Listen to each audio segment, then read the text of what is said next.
Сәлем барлықтарыңызға, біздің 11 айдағы видеомызға қош келдіңіздер. Жалпы бала 11 айда ешқандай қолдаусыз алғашқы қадамдарын бастауға жеткілікті күші болады. Бала бір адамнан екіншісіне немесе тіреуішке сүйеніп, өздігінен кішкентай қашықтықтарға жүре алады.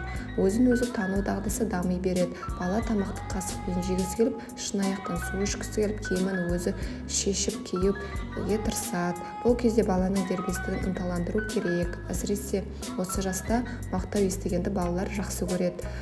Бала дамуының 11 айы алғашқы саналы диалогтар орнайтын уақыт. Сәбия, жоқ, болмайды деген сөздердің мағынасын түсініп, басын изей бастайды.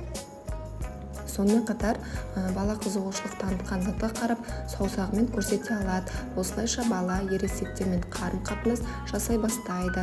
Ата-аналар мен бала бір-бірін жақсы түсінетін болады. Сондай-ақ білетін сөздері де көбейеді. Ана, әке, мама деген сөздерді айтуы мүмкін.